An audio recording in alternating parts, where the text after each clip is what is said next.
Welcome to episode 46 of Enhancing Human Experience. This episode is sponsored by my book, Just Be It, The Secret to Having What You Want in Life. You know, we all are familiar with the classic success formula, be, do, have. And there's a lot of talk about taking action and doing the thing despite all the resistance that we face. And you know what? That's very important. But there's another half of the equation that is also important. In fact, it's the foundation. That is cultivating the correct state of being, state of consciousness, that's going to allow you to take the best action possible to get the result that you want. So that's what this book is all about. It's available in Amazon in Kindle format, and I'm also going to give you the free MP3 download. So you're going to get the Kindle book and the MP3. Check it out in the Amazon Kindle store. All right, let's get into the show.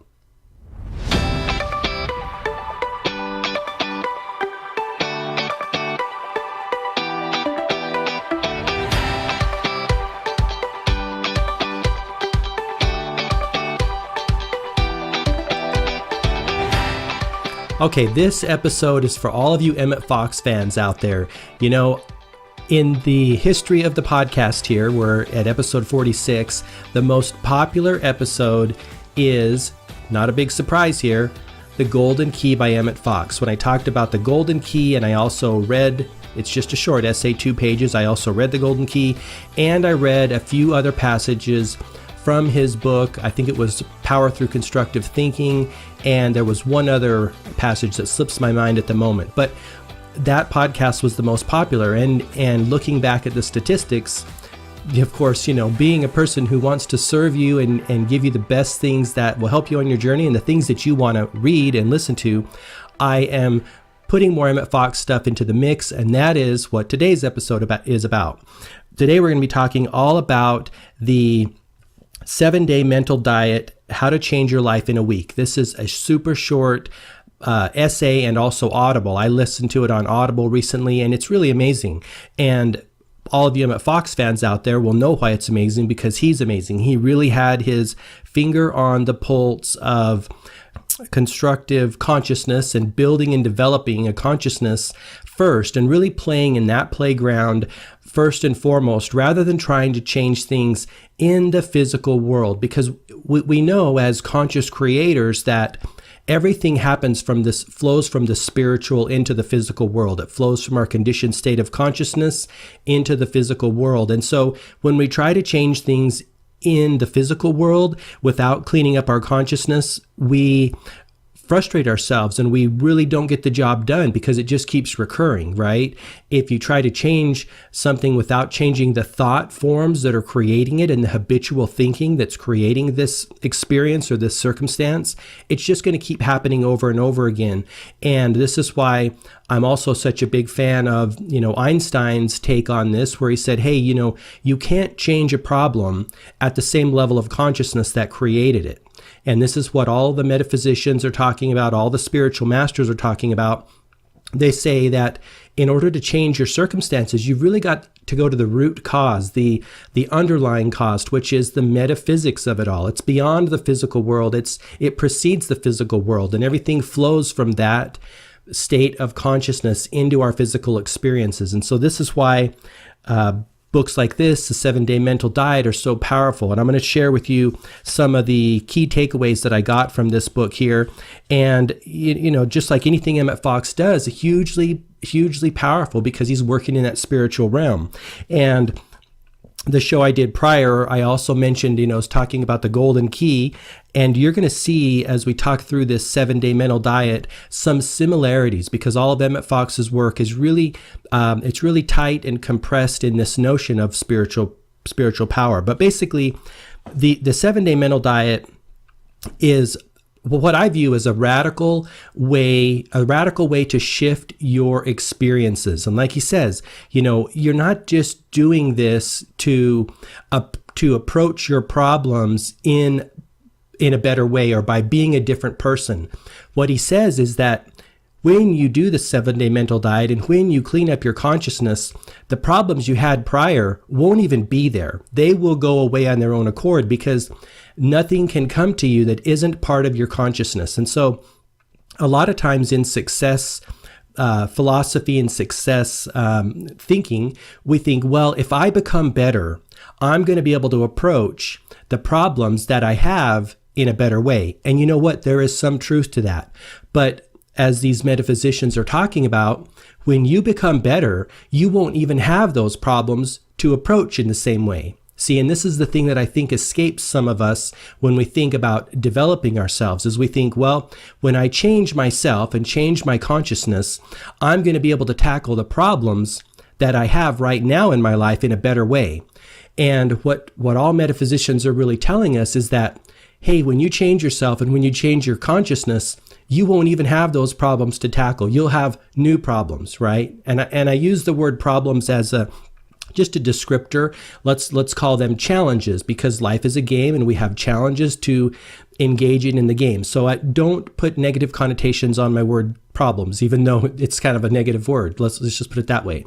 But no, like they say, is that when we change, everything else is going to change. That our reality and our experiences will really restructure itself and become the physical manifestation of our state of consciousness. And so that was one of the key takeaways that he mentions here, is it's not about, approaching your problems being a stronger, better person. It's that when you become a stronger, better person in consciousness, more positive, more optimistic, more aligned with prosperity consciousness and abundance consciousness, you're not even going to have the same issues in your life, because those things are only coming to us because of our state of consciousness. So really, really powerful. But I want to read one of the reasons that we want to do the mental diet here. And this is a quote that I'm also going to include on my website, gmarkphillips.com. I thought it was really great. And it talks about the underlying, reason that we would engage in this. And he says this: everything in your life today, the state of your body, whether healthy or sick, the state of your fortune, whether prosperous or impoverished, the state of your home, whether happy or reverse, the present condition of every phase of your life, in fact, is entirely conditioned by the thoughts and feelings which you have entertained in the past. That's a direct quote from the 7-Day Mental Diet. And so that sums up why we want to do the 7-Day Mental Diet. We want to condition and change our consciousness so that we can have better health, better wealth, better success down the road in the future. And this is sometimes difficult for us human beings, I think, to get past, is that we want the immediate gratification and we often want immediate results. But there is a latency period between the time we plant the seed and the time we reap the harvest. Now, I've talked about this in other podcasts where one of Wayne Dyer's gurus, Dr. Treya Siva Baba, says something that I really love. And he said that gods and angels manifest instantaneously because their mind is perfectly aligned with divine mind. They don't have a latency period inherent in their consciousness. But human beings, playing the game that we've chosen to play here, we are moving past all sorts of conditioned prior thinking. And because of that, the seed gets, like, we pull the seed out of the ground ourselves, right? Or we don't push it in far enough, or we don't water it enough with our focus and attention. And so planting the seeds can be a little more challenging for us if we don't have the conditioning in our consciousness, and if we haven't conditioned our thinking. If you're a really, really negative person, which all of us have some degree of that in the world that we live in, because that's the game that we're playing here, right? Is there's a lot of, we're pushing through a lot of conditioned thinking, a lot of negativity in the world.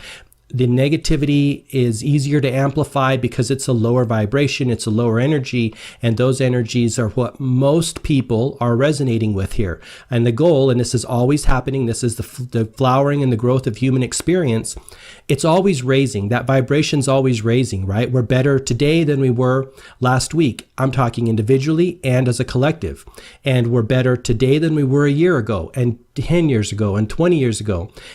I don't think anyone wants to go back in the past and live in the experiences that we had back then, because it wasn't all wine and roses, right? Look at the technological advances, the health advances, the prosperity advances. Everything's getting better and better and better. That's the nature of it. That's the grand design. Sometimes it can be difficult to see if we focus on what's still not working right. And this is part of the 7-Day Mental Diet, as Emmet Fox says. Don't focus on what's not working. Don't focus on anything negative. Don't allow that into your consciousness. and it won't plant the seed. It won't impress your consciousness. Because another thing he says in here is, he said, it's not the fact that you have a thought that is negative or that is scarce consciousness or negativity thinking. It's not that matters. It's whether you allow it to oppress your consciousness that matters. Because we're going to be bombarded with negative, non-prosperous thoughts. It's just the nature of the game, right? When you go out into the world, you're going to get dirt on you. And I mean psychological dirt, right? Consciousness, dirt in your consciousness, negative thinking, negative vibes. It's just going to happen.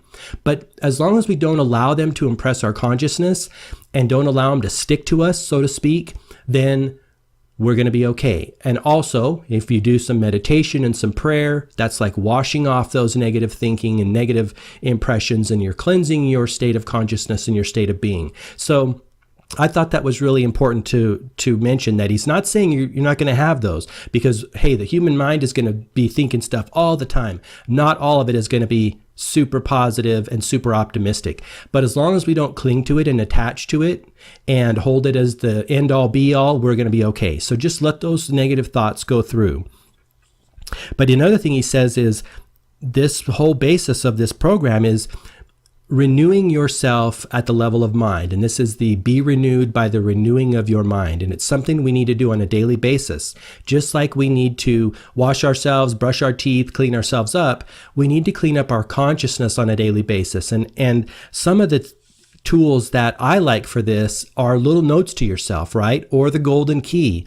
In fact, I've got the golden key card right in front of me as I'm doing this podcast, as I often do, because it helps me remember that nothing that is not God or not good really is in existence. There's only God, there's only good, and believing otherwise is the game that we're trying to get past in the world, and that is the disconnection from mankind and God, and then is thinking about, poverty consciousness, scarcity, that things may not go right, all of those things. But that's why I like these little tools like the golden keys, because they're focusing tools is what they really are.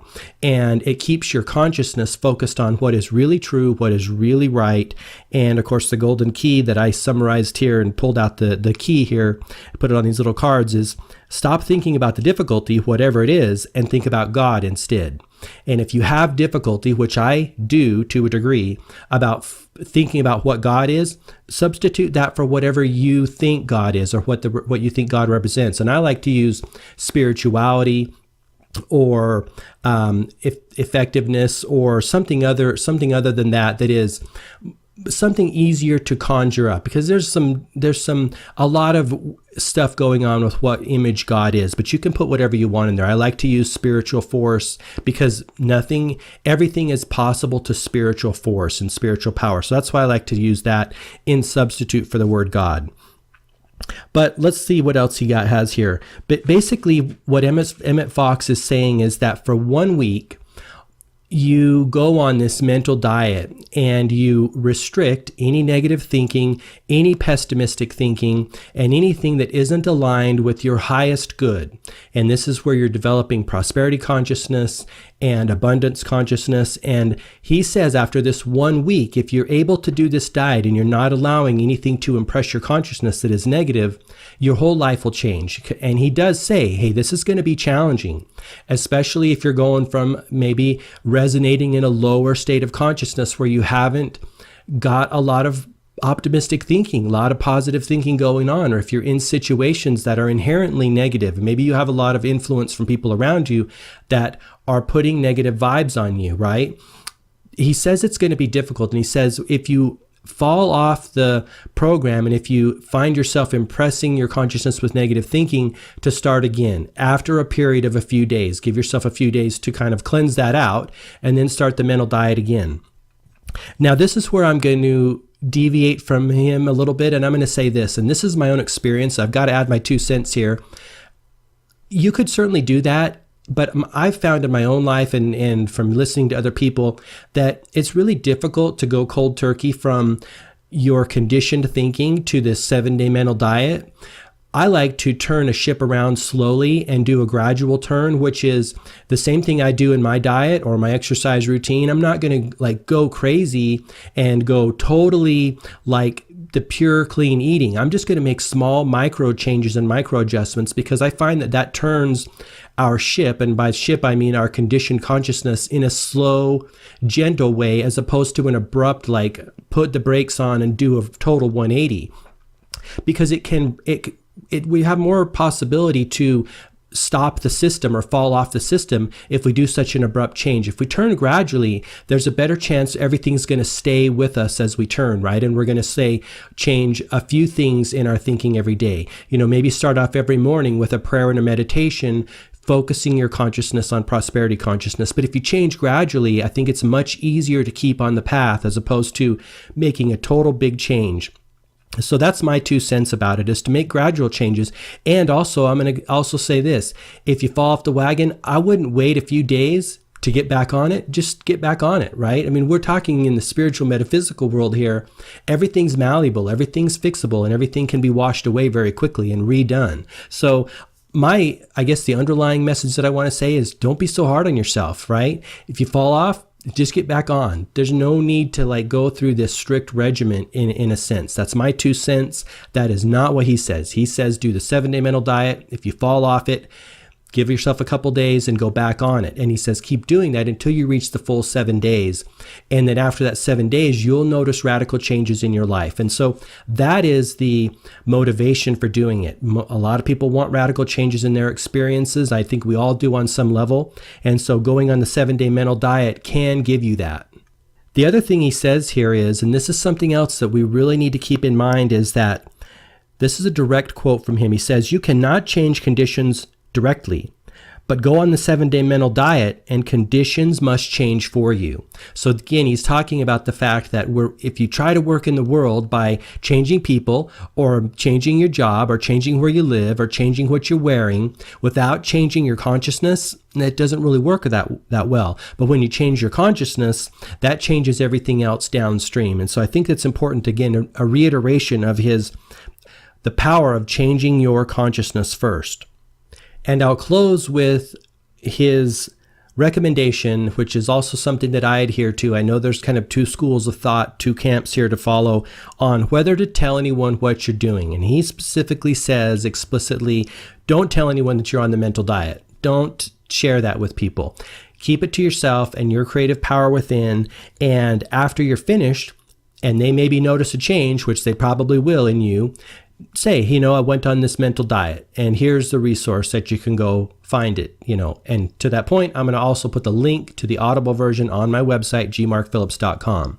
But that is the 7-day mental diet by Emmet Fox. Of course, I'm a huge I'm a huge Emmett Fox fan, as are you, I'm sure, if you're listening to this podcast. So, hey, as always, I really appreciate you for listening.